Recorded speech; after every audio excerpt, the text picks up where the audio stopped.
नमस्कार बंधुगण, आम चैनल रे आपण मानकु स्वागत करुछि। खाली पेटरे खांतु नहीं यही सबु जिनिस, नचेत शरीर पाई बहुत प्रॉब्लम होई पारे।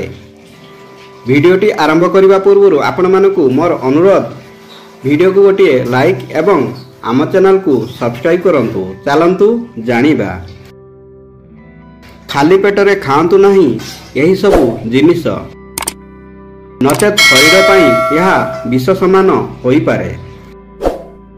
यह स्वास्थ्य बिगिड़बारे लागे एवं स्वास्थ्य सहित जनित समस्या मान उपजी थाए। सकाळु आपनकु एमिति जिनिस खाइबा उचित जहा कि आपनक स्वास्थ्य उपरे भल प्रभाव पकाइबो। सकाळु लोके किछि एसिडिक जिनिस खाई दियंती जहा द्वारा पाचन क्रिया बिगिड़ी जाए। जदि आपण निजर पाचन क्रिया को सठिक रखिबा को चाहंती एवं लंबा समय पर्यंत सुस्थ रहिबा को चाहंती, ताहाले आपण को एमिति दुईटी जिनिस विषय रे कहूछि जहा को आपण सकाळु न खाइबा उचित। सकाळु आपण खाली पेटरे मिठा खाइबा द्वारा आपनक स्वास्थ्य प्रति खराब प्रभाव पड़ी थाए। सकाळु खाली पेटरे मिठा खाइबा द्वारा सुगर लेवल बढ़ी जाए एवं दिन सारा थकापन अनुभूत हुए। एमितिरे देखिबाकू गले मिठा आलू आम शरीर पाई बहुत फायदादायक होई थाए, किंतु एहाकू जदि आमे खाली पेटरे सकाळु खाइबा ताहाले बहुत क्षतिकारक साब्यस्त हुए। कारण एथिरे टानिन और पैक्टिन नामक एंजाइम मौजूद थिबारु आपण को गैस एवं एसिडिटी समस्या होई थाए। यह सह आपण को छाती रे जंत्रणा एवं पोड़ा जलार अनुभूत होई थाए।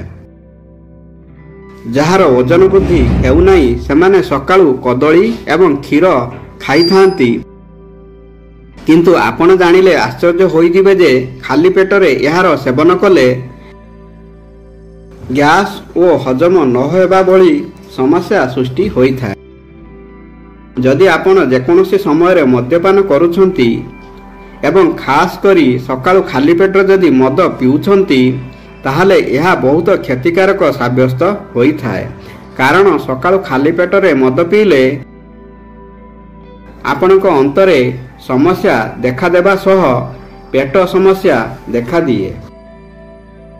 आपण को टमाटो खाइबा उचित, किंतु सकाळु खाली पेटरे टमाटो खाइबा द्वारा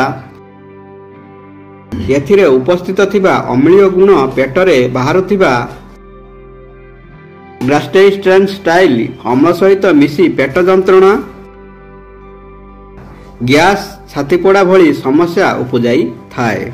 साधारणतः डॉक्टर निजर पेशेंट को खाली पेटरे मेडिसिन खाइबा को परामर्श देई थांती, किंतु जदि आपण खाली पेटरे मेडिसिन खाउछंती ताहाले एथिरु आपण को बंचिबा को हेबो। कारण खाली पेटरे मेडिसिन खाइबा पूर्वरु आपण को डॉक्टर को परामर्श नेबा को हेबो। एंटीऑक्सीडेंट रे भरपूर ग्रीन टी को पीबा उचित, किंतु जदि सकाळु आपण खाली पेटरे ग्रीन टी पिउछंती ताहाले एथिरे मौजूद थिबा कैफीन आपणक पाचन तंत्र रे थिबा समस्या को बढ़ाई थाए।